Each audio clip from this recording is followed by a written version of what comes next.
leer la lectura de la Torá, inmediatamente ya empezamos otra vez a releer la Torá. Y realmente a veces uno se pregunta, ¿no? Porque uno vuelve a leer cada Shabbat las mismas parashiot, ¿no? Otra vez la historia de Abraham, la historia de Yosef, cuando los hermanos lo quieren vender. Y a pesar de que uno ya conoce, digamos, el desarrollo, el final, siempre en ese momento que, bueno, a mí al menos me pasa mucho, de cuando los hermanos lo venden, cuando Jacob está sufriendo por la pérdida de su hijo, como que uno lo va viviendo nuevamente, y lo que tiene de interesante es, uno tiene que aprender, cada vez que vuelve a leer la Torá, o cualquier libro de Torá, es tratar de verlo ahora desde otra perspectiva. Y eso es lo que nos va enriqueciendo cada vez más. Por ejemplo, a mí me pasa muchas veces que yo, cada año que comienzo a leer la Torá nuevamente, me propongo un nuevo enfoque. Por ejemplo, te doy un ejemplo. Una vez me había enfocado en, bueno, este año voy a tratar de analizar todo lo que tenga que ver los aspectos de fraternidad que me habla la Torá, las relaciones entre hermanos, para bien, para mal, para más o menos, ¿está bien? Tenemos muchos ejemplos, desde Caín y Abel, que desgraciadamente terminó de la peor manera posible. Tenemos los hermanos, los hijos de Noah, cómo reaccionaron con su padre, cómo entre ellos reaccionaron, cómo eran los hijos de Abraham, Ismael, Isaac, Esab, Jacob, los 12 hijos de Jacob entre ellos, Yehudá, Leví, Shimón, con Yosef, hasta llegar hasta Moshe, Aarón, los hijos de Aarón, Nadab, Abiú. O sea, ven lo que digo, uno puede enfocarse un montón. Si toma nada más, por ejemplo, el tema como les digo, de la fraternidad. Otras veces, a veces tomo la relación de parejas en la Torah y trato de enfocarme ahí. A veces no puede ser no solamente una relación entre personas, a veces enfocarnos, bueno, todo lo que la Torah me habla acerca de eh, las buenas cualidades, ¿está bien? Gesed, bondad. Y tratar de ver en cada para allá, bueno, qué cosas me fue diciendo de eso. O de mitzvot, de el hombre y su prójimo. Entonces, cuando uno empieza a abordarlo, y centrándome ahora desde esta perspectiva, uno aprende muchísimo más. Y lo mismo pasa con el estudio de la Torá, ¿no? Cuando uno termina algo y ahora dice, bueno, voy a empezarlo ahora a estudiarlo desde otra perspectiva de cómo lo estudié esta vez. Y ahí es donde uno empieza a sacarle el máximo provecho a las cosas. Y ustedes que terminan este ciclo de estos libros de Rambam, que traduje y que expliqué, es muy interesante porque ¿qué es lo que a mí me llevó a escribir estos libros? Yo enseño aquí en Israel, en distintas instituciones, yeshivot o Bet Midrash, que son las instituciones donde se estudia Torah, ya sea para hombres, como también en Midrashot, que es donde estudian las mujeres también. Y lo que me llevó a escribir estos libros es porque tiene que ver con las cosas que yo enseño. Y enseño estas cosas porque son básicas. O sea, es verdad que normalmente uno a veces cuando empieza a estudiar la Torá, a veces algunos empiezan directamente desde las partes que tienen que ver con los detalles de las mitzvot, lo que se llama las alajot, alajá. ¿Está bien? Los detalles de la ley, cómo se puede cumplir Shabbat, cómo esto, qué cosas son hametz, qué cosas pesas, qué cosas no se pueden comer, todos los detalles muy precisos. O a veces algunos empiezan por el estudio del Talmud, que también es un poquitito eso, es el desguace, ¿no? De la halajá, cómo se va armando, entrelazando la halajá. ¿Qué pasa en este caso? Ok, la Torá dijo que uno tiene que colocar la mezuzá en la puerta de su casa, pero todos los detalles, ¿de qué lado? ¿Del lado derecho, del lado izquierdo? ¿Qué pasa si la casa tiene una puerta que no tiene o sea, no tiene los dos dinteles, sino que es una puerta así en forma de redonda, como si fuera una cueva? ¿Se pone mezuzá? ¿No se pone mezuzá? ¿A qué altura hay que ponerla? ¿Qué tiene que estar escrito ahí? ¿Cómo tiene que estar escrito? ¿Qué tamaño tiene que tener? ¿En qué altura tiene que estar? ¿De qué lado tiene que estar? El Talmud habla todos esos detalles de, del alajá, ¿no? ¿Y qué pasa si? ¿Qué pasa si se cayó? ¿Lo tengo que volver a poner con verajá, sin decir la verajá? ¿Cuánto tiempo tengo que poner? ¿Y si me mudo de la casa? ¿Tengo que dejar la mezuzá? ¿Me la tengo que llevar? Si voy a vivir en esa casa, a veces porque me fui de vacaciones una semana, tengo que poner mezuzá, aunque no es mi casa, que alquilé una casa de una persona cristiana o lo que sea, y yo voy a estar hospedándome ahí, ¿tengo que poner la mezuzá o no tengo que poner? Todos esos detalles que son importantísimos. Pero lo más importante antes de entrar en esos detalles, y por eso es lo que me llevó a mí a escribir estos libros, es porque antes de llegar a, a estudiar en profundidad esos temas, uno tiene que aprender primero qué es, a quién estoy sirviendo yo, para quién estoy haciendo los preceptos, quién es Dios, quién es el que me ordena cumplir todas estas cosas, ¿está bien? Y cuando tengo presente estas cosas, seguro que el implemento de las mitzvot va a ser mucho mejor. Pero si solamente me centro en cumplir los preceptos, a veces puede ser que estoy sin darme cuenta, todavía tengo en mi mente conceptos erróneos y yo pienso que estoy sirviendo a Dios, pero en realidad ese no es el Dios de la Torá. ¿Está bien? Por eso es muy importante primero tener los conceptos muy claros. ¿Por qué? Porque si no se presta a la confusión. Y a lo mejor yo puedo creerme que soy un devoto, una persona piadosa, justa, que cumplo los preceptos, cada vez cumplo más preceptos y cada vez me esfuerzo más, pero a lo mejor sin darme cuenta, estoy, eh, sin darme cuenta, sin querer, estoy siendo idólatra. En mi mente estoy teniendo conceptos que tienen que ver más con la idolatría y no con el judaísmo, por ejemplo. ¿Está bien? Es como que, les voy a dar un ejemplo para que lo puedan tener claro. Es cuando, si me voy a tomar un autobús, ¿está bien? Porque tengo que llegar, o un tren o lo que sea, o un avión, primero tengo que tener en claro cuál es mi meta, a dónde necesito llegar. ¿Está bien? Si necesito llegar a tal ciudad o a tal país. Entonces, una vez que tengo claro, bueno, voy a viajar a México o voy a viajar a España, ahí entonces voy a saber qué avión tomarme. ¿Está bien? Pero si yo hago al revés, primero voy, me subo al avión y después me fijo para dónde va el avión, a lo mejor justo me subí a un avión que ese avión iba para China y yo tenía que irme para España, nada, para el otro lado completamente distinto. Y terminé en un lugar, yo pensé que me estaba acercando al objetivo y resulta que me estaba alejando cada vez más. En vez de irme a España, me estaba yendo, no sé, para Australia, para la otra punta completamente. Entonces, yo pensaba que estoy haciendo las cosas bien y me estoy acercando a Dios cada vez más y voy a tener parte del mundo venidero y todo ese tipo de cosas, pero no me di cuenta que al revés, me estaba alejando. ¿Por qué? Y porque me subí hacia el avión sin antes ver, pero, perdón, ¿para dónde va este avión? Preguntar, ¿cuál es el destino? Y yo decía, no, es Australia. Entonces yo decía, bueno, no, por más que el avión sea muy bonito, muy cómodo, muy lindo los colores del avión, muy cómodo los servicios que brindan el avión, muy deliciosa la comida que brindan ahí, pero eso no es, no es mi objetivo, me va a alejar de mi objetivo, por tanto no tengo que ir.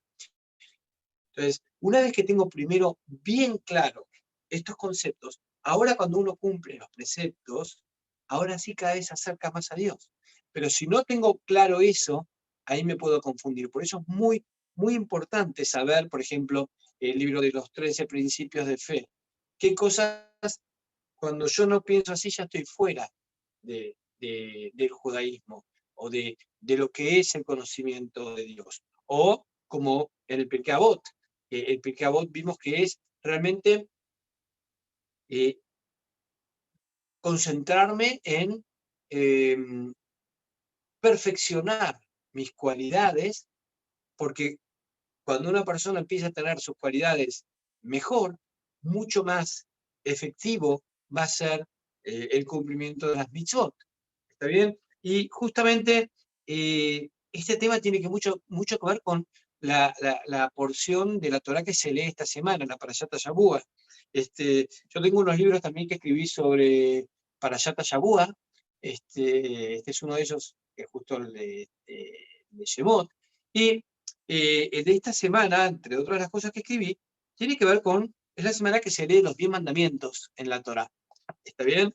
Eh, eh, y los 10 mandamientos uno tendría que tener, bueno, estos libros que, como les digo, que hice sobre los 5 Humashim de la Torah, los 5 libros de la Torah, está dividido por cada parashá y cada parashá, pero siempre me gusta comenzar, antes de empezar a analizar un tema de la parashá, hago una serie de preguntas. ¿Está bien? Siempre hay preguntas y luego se analiza el texto y analizando el texto vamos respondiendo esas preguntas. Estas preguntas son muy importantes porque además de incentivarme al estudio, ustedes saben que la manera de estudiar, pedagógicamente hablando, es mucho mejor cuando uno estudia, cuando la otra persona tiene la pregunta, que cuando la otra persona no tiene la pregunta y yo vengo a hablar. Es mucho menos interesante. Es más interesante cuando uno logra despertar el interés en el que está estudiando, en el alumno, y ahí él mismo va a querer buscar respuesta. Fíjense, ¿se acuerdan en Pesaj? La Agadá de Pesaj, ¿cómo empieza? Justamente con una pregunta. Es la canción, ¿no? O sea, ¿qué diferencia tiene esta noche de las demás noches? Fíjense cómo empieza, ¿ven? Los sabios nos enseñan un poco de pedagogía. Cómo enseñar, incentivar que quiera saber, que quiera preguntar. Entonces, por eso, cada una de estas, eh, cada una de estas, para yo estoy analizando, comienza con preguntas. ¿Sí? Esta que quiero analizar con ustedes, porque tiene que ver un poco con lo que les vengo contando, tiene que ver justamente con los 10 mandamientos. Y eh, em, las preguntas es, ¿cuál es la importancia de los 10 mandamientos en el judaísmo? ¿Por qué Dios elige justamente estas cosas para decirles al pueblo de Israel? Es la única vez que Dios va a hablar con todo el pueblo de Israel. ¿Está bien? Bueno, ok, ¿qué va a decir? Entonces, ¿por qué Dios eligió estas cosas y no otras? ¿Por qué justamente eh, eh, estos 10 mandamientos y no más? ¿Por qué no 20? ¿Por qué no 5? ¿O por qué no otras cosas? No sé. Eh, además, ¿qué necesidad había de agregar más preceptos? ¿No alcanzaba con el camino de Abraham? Como había hecho Abraham hasta ahora, no, Abraham llegó muy alto. O Moshe también, ¿no? Y todavía no estaba entregada la Torah. Entonces, ¿por qué no dejar las cosas así como habían hecho? ¿Qué necesidad de darnos esto a nosotros? ¿Cuál es el orden de estos mandamientos? ¿Hay un orden en estos mandamientos o es así al azar, que fue un capricho? ¿Está bien? ¿Qué lugar ocupan dentro del judaísmo estos 10 mandamientos? Y así vamos a encontrar entre los comentaristas eh, que vemos que tienen estas preguntas en mente y empiezan a responder y a explicar y los 10 mandamientos tratando de responder a estas preguntas que les acabo de mencionar. Pero a mí lo que más me interesa es un punto claro para notar que los 10 mandamientos están divididos en las dos tablas de la ley, ¿está bien? Entonces solemos colocar 5 de un lado y 5 del otro, no 5 mandamientos de un lado y 5 del otro. Y si analizamos esto, vamos a entender que los primeros 5 de los 10 mandamientos tienen que ver en una relación entre el hombre y Dios. Y los otros 5 de los 10 mandamientos tienen que ver con una relación entre el hombre y su prójimo. ¿Está bien? Es imposible estar bien con Dios si uno no está bien también con su prójimo. Por eso, por ejemplo, en Pirkei Avot, tanto se hace hincapié también en refinar nuestras cualidades, nuestro trato con el prójimo también. ¿Está bien? Además de nuestro trato con nosotros mismos, pero también nuestro trato con el prójimo. Y si empezamos a ahondar un poquito más, vamos a ver que también hay un orden especial. Y después vamos a entender por qué. ¿Por qué estos 10 mandamientos y por qué no otras cosas? ¿Y qué rol, por qué hizo esto Dios y por qué no alcanzaba con lo que había hasta ahora? Lo primero que vemos es que los 10 mandamientos tienen un orden. Si empezamos los primeros 5, vamos a ver que el primero tiene que ver con, dice, Anojí Hashem Elokeja, yo soy tu Dios que te saqué de la tierra de Egipto, o sea, la existencia de Dios. El segundo, que no existen otros dioses fuera de Dios, ¿está bien? La prohibición de creer en otros dioses o hacerse otras figuras. Luego, la prohibición de pronunciar el nombre de Dios en vano.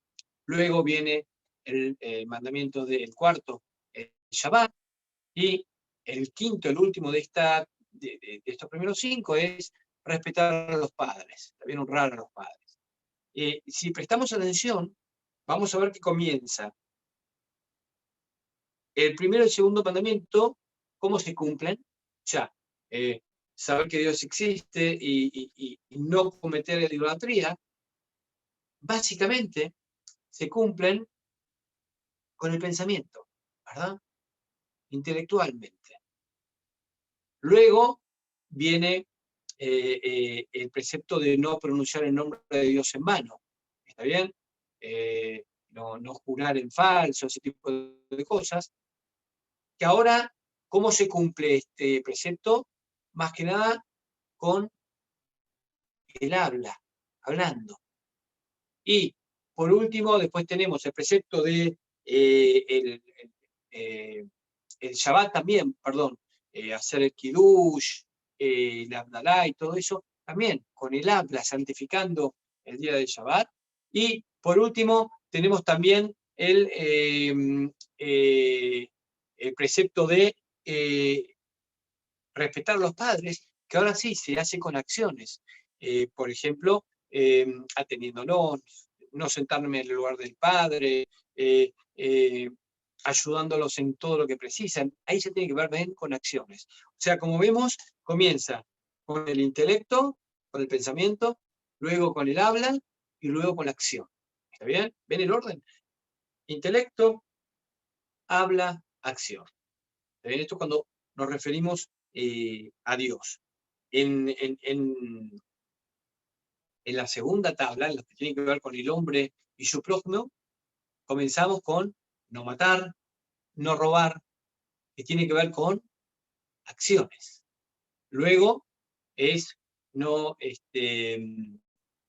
bueno, también no cometer adulterio, esos 3. Luego, esos 3 son acciones. Luego viene la parte de no dar falso testimonio contra el prójimo, no mentir, que tiene que ver con el habla. Y por último, el 10º, no codiciar. ¿Está bien? Que ahora tiene que ver con, más que nada, con la mente. No codiciar, porque yo puedo no decir nada, no hacer nada, y estoy codiciando. El auto que tiene el otro, la casa que tiene, el matrimonio que tiene, la familia que tiene el prójimo, ¿no? La fortuna o no fortuna que tiene. ¿Está bien? Tiene que ver con el pensamiento. Entonces, fíjense, cuando era de Dios, nosotros con respecto a Dios comenzábamos con el pensamiento, el habla, la acción. Y donde más había era el pensamiento. El primero y el segundo mandamiento tiene que ver con el pensamiento. Después el tercero y cuarto más que nada con el habla. Y la acción, el quinto. Cuando es con respecto al hombre y su prójimo, la mayoría tiene que ver con la acción. No matar, no robar, no cometer adulterio. ¿Ven? Mucho más acción. Luego, uno con respecto al habla y uno con respecto al pensamiento. ¿Está bien? Eso también nos habla de cómo tiene que ser nuestra relación.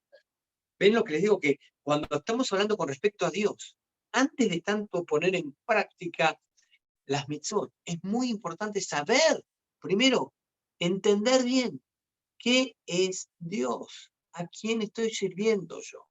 Porque si no, ustedes saben, agarren el billete de $1 americano. ¿Qué es lo que tiene escrito ahí? In God we trust. En Dios nosotros creemos. Entonces uno dice, ay, mira qué bueno. Todos los americanos creen en Dios. Entonces, ¿qué diferencia tenemos? Todos pensamos en el mismo Dios, todos creemos en Dios. Pero, ok, pero ¿qué es Dios para vos? Y ahí comienzan las diferencias. Para uno Dios va a ser un Espíritu Santo, para otros va a ser el Padre, el Hijo y la Trinidad, no sé qué. Para cosas completamente ajenas al judaísmo. No tiene nada que ver con el judaísmo eso. Aunque el hecho de que Él nos llame Dios no es una cuestión semántica nada más. Es qué es lo que pensás detrás de cuando decís esto. ¿Qué es lo que tenés en tu mente? ¿Está bien? Y precisamente cuando hablamos de los 10 mandamientos, ¿por qué justamente esto es lo que Dios elige para hablar con el pueblo de Israel? Está bien, en esta primera y única vez que quieren, que van a presentarse, que Dios va a hablar con ellos, utiliza este texto. Rambam, en el Mishneh Torah, habla acerca de esto y justamente lo hace en un lugar que es medio raro, porque está en el medio del libro, se llama Isuré vía todo tipo de relaciones sexuales prohibidas, relaciones matrimoniales,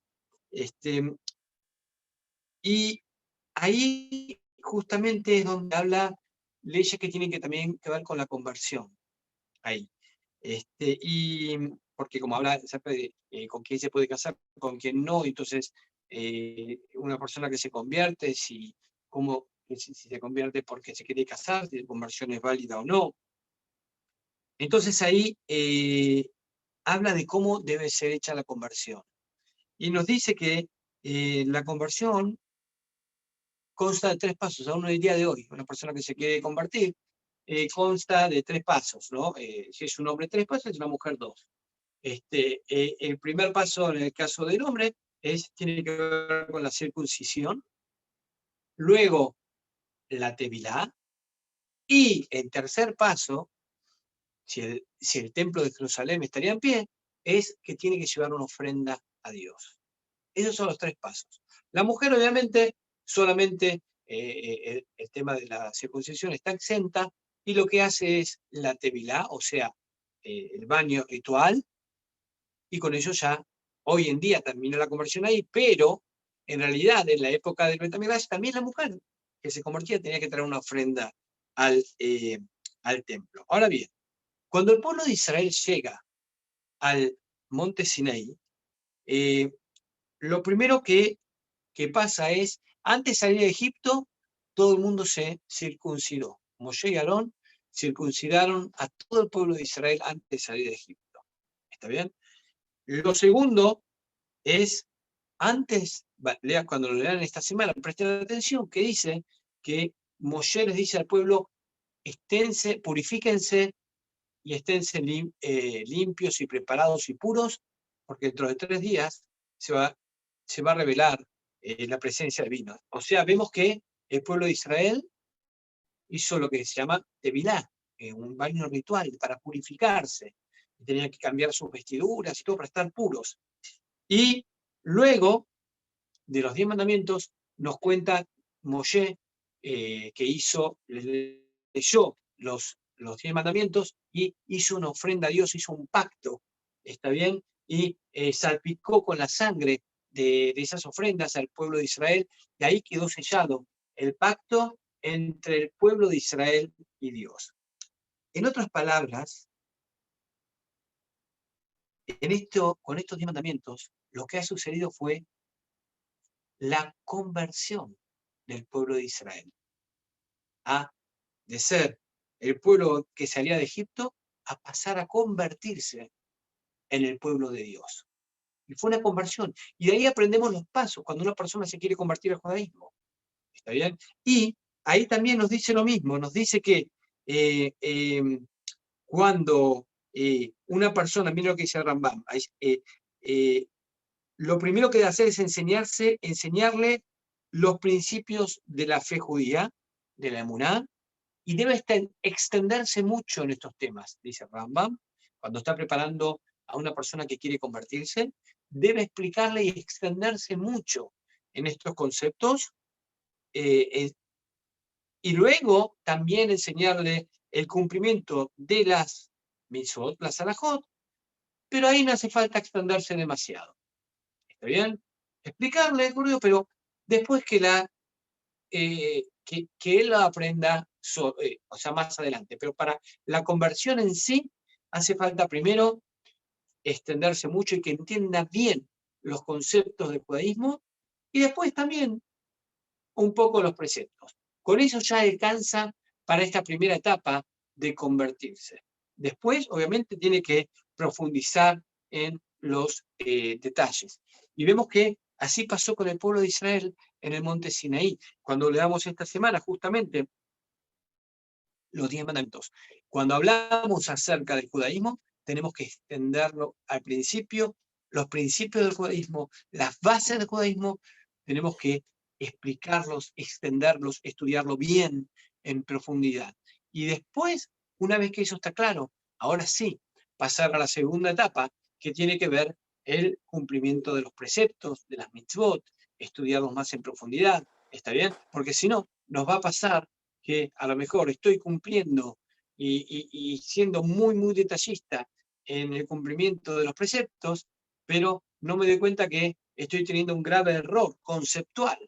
Y entonces yo puedo estar pensando que estoy sirviendo a Dios, pero estoy cada vez alejándome más de Dios. Por eso es muy importante que ustedes puedan tener acceso a esta información, que es lo que quise lograr con esos libros así aclaratorios sobre los conceptos del judaísmo, sobre los principios básicos del judaísmo, sobre las cualidades que son dignas del pueblo de Israel, porque los sabios dicen, por ejemplo, no se le puede enseñar Torah a una persona que no tenga buenas cualidades, que no tenga buenas midot.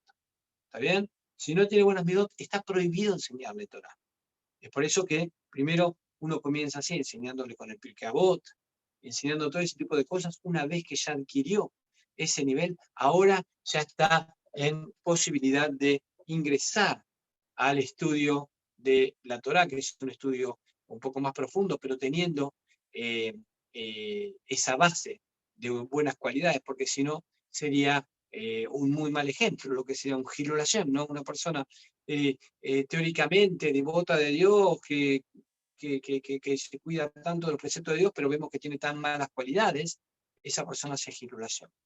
Así que bueno, realmente me alegra muchísimo que ustedes hayan podido aprovechar esto, y invitarlos a que no lo dejen ahí, sino que lo sigan profundizando, que sigan estudiando cada vez más acerca del judaísmo.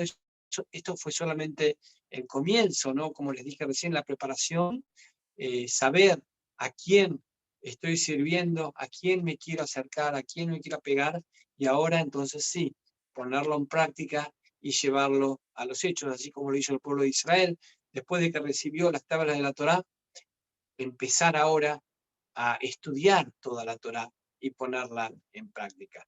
Me alegra muchísimo que lo hayan logrado, y bueno, estoy aquí si tienen algún tipo de preguntas, que quisieran preguntar, que quisieran comentar, con mucho gusto les responderé.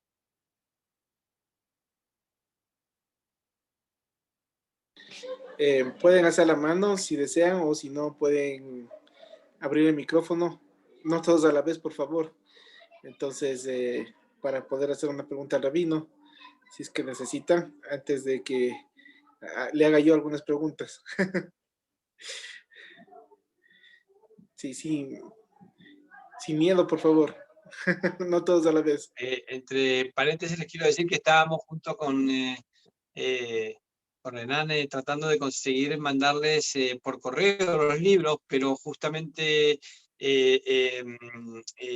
el correo aquí en Israel, por el tema de que están con esto de la pandemia y que ahí entonces están un poquito todavía, por ejemplo, aquí han cerrado el aeropuerto, entonces por eso no está...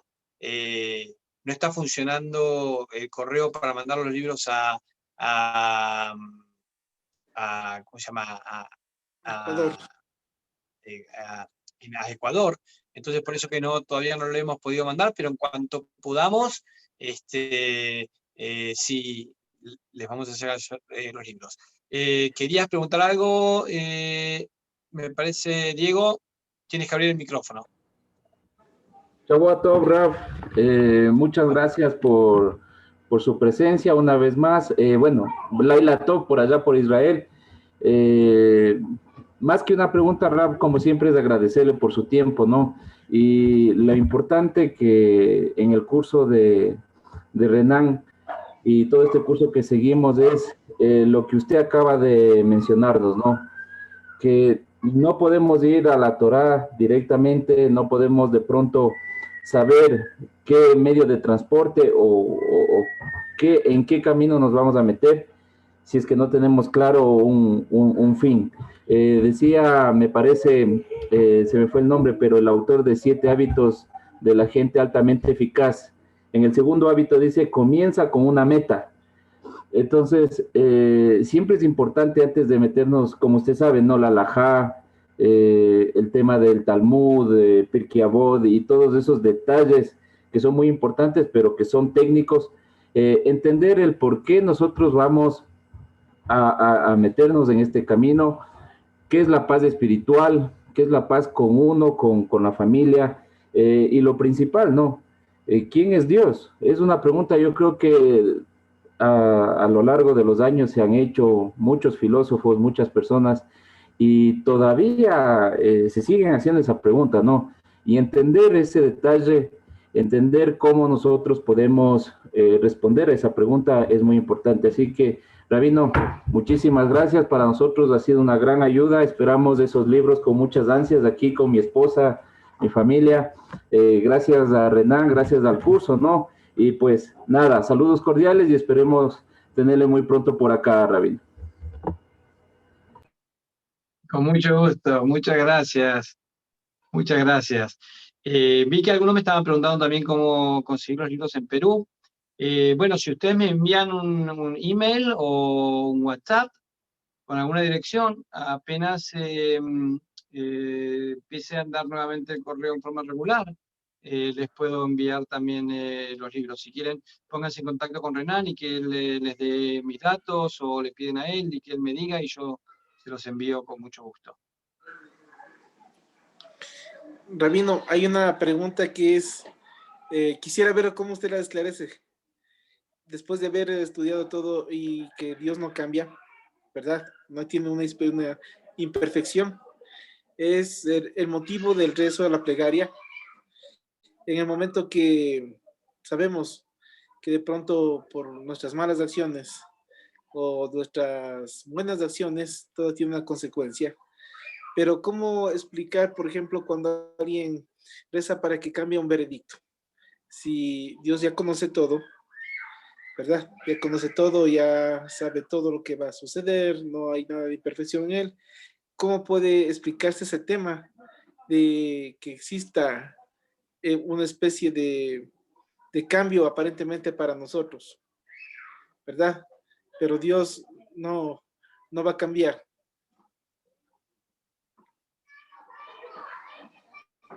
Muy buena pregunta, Renan.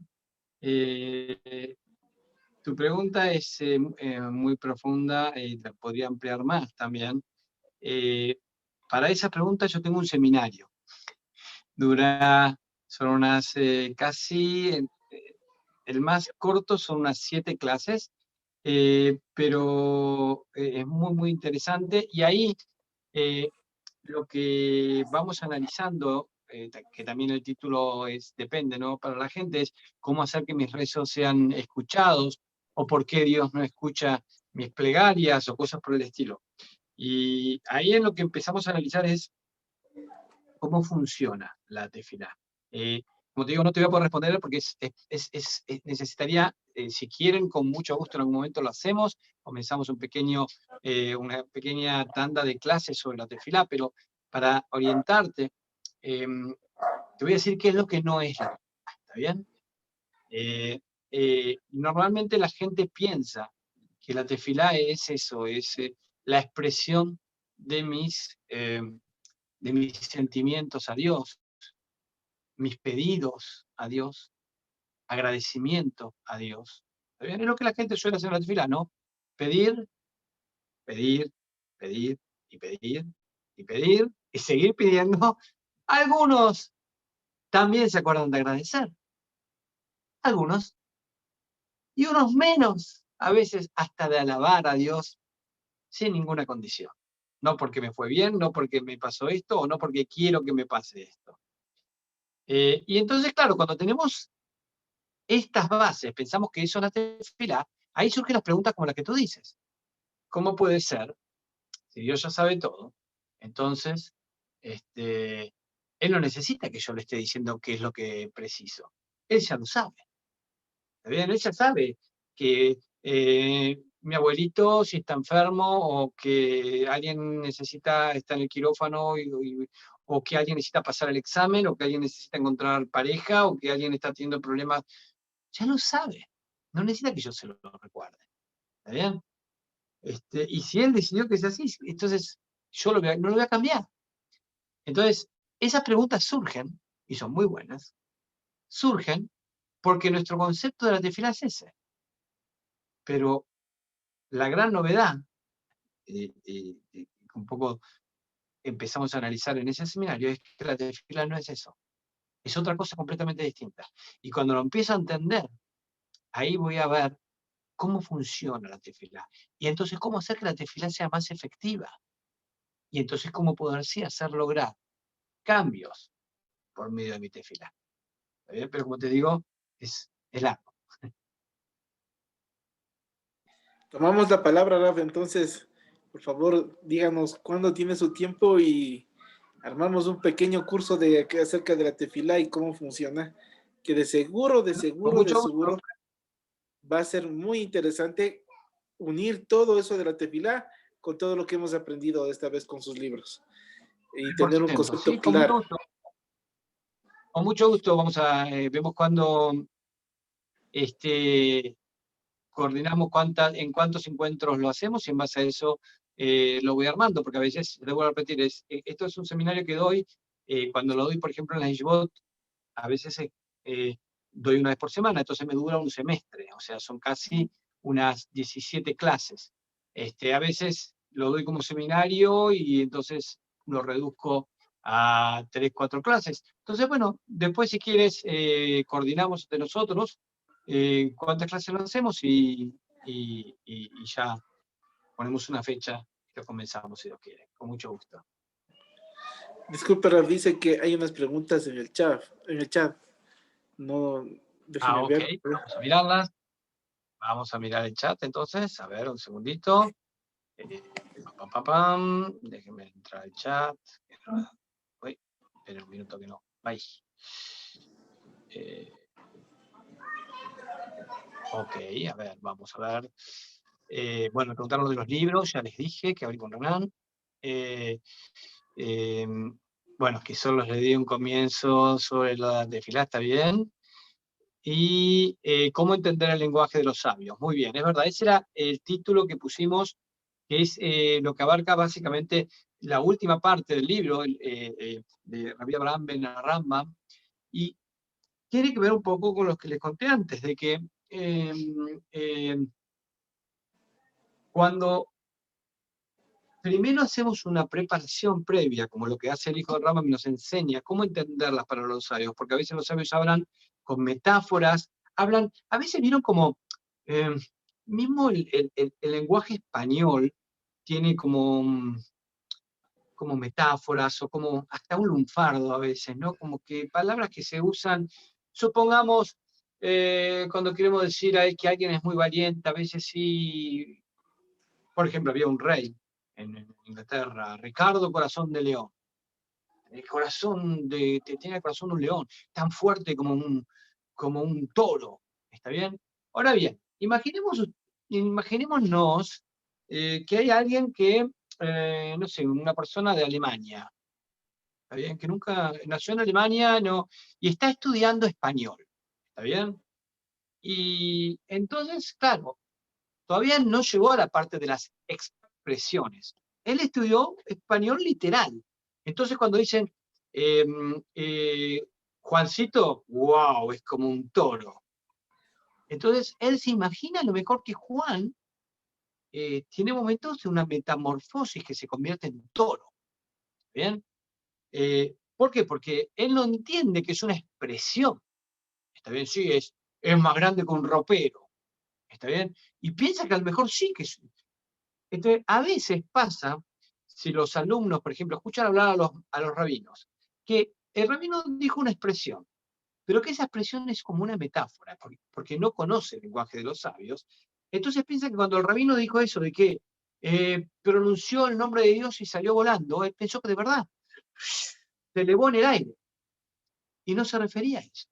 O cuando el Midrash dice que Moshe, que Mele Caballán, el rey de Caballán, era altísimo, que Moshe, el bastón de Moshe medía 3 metros y el bastón de Moshe medía otros 3 metros y saltó 6 metros y con todo eso le pegó recién en el tobillo. Así que imagínense lo alto que era Og. Lo dice el Midrash esto, no es un invento. Claro, si lo toman literalmente, llegan a conclusiones un poco absurdas. ¿Está bien? Pero cuando empiezan a entender cómo hablan los jajamim, que muchas veces hablan en un lenguaje metafórico, a veces hablan en un lenguaje exagerado. Por ejemplo, imagínense que recién la pregunta que me hizo Renan sobre la tefilá. Y yo le hubiera respondido, para esa pregunta tengo como 1000 respuestas.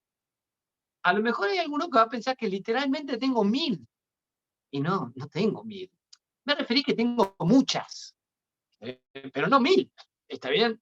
Hay un Midrash, por ejemplo, que dice que sobre un versículo de la Torá se podrían escribir 400 libros sobre ese versículo.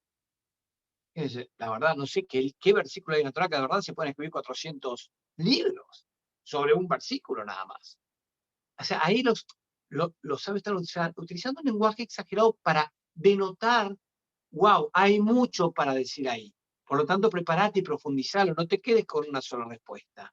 Entonces, cuando empiezo a entender mejor la palabra de los sabios, voy a poder sacarle mucho más provecho a los dichos de los jajamim. ¿Está bien? Por eso justamente lo puse este compendio que escribió el hijo del Rambam, que categorizó las palabras de los sabios, lo puse justamente en el Pirkei Avot, que es donde los sabios se expresan para poder entender mejor la palabra de los sabios. ¿Ok? A ver, me voy a fijar si hay más preguntas en el chat. A ver. No. Bueno, veo que hasta aquí hemos respondido, pero bueno, nos quedamos con el compromiso con Renan, que si Dios quiere vamos a comenzar un ciclo sobre la tefilá, cómo hacer que la tefilá sea más efectiva y para eso necesitamos comprender mejor la tefilá. ¿Ok? Bueno, los dejo con esta iniciativa para que esto no sea un cierre, sino un nuevo comienzo de algo, de profundizar más en la Torá. ¿Ok? Así que bueno, vamos a estar en contacto. Seguramente Renan ya les va a poder decir cuándo vamos a hacer este seminario. ¿Ok? Raf, muchísimas gracias por su tiempo, por su paciencia, por todo lo que nos está brindando y no se canse de escribir libros. Por favor, que esos libros nos ayudan muchísimo. Nos ayudan muchísimo.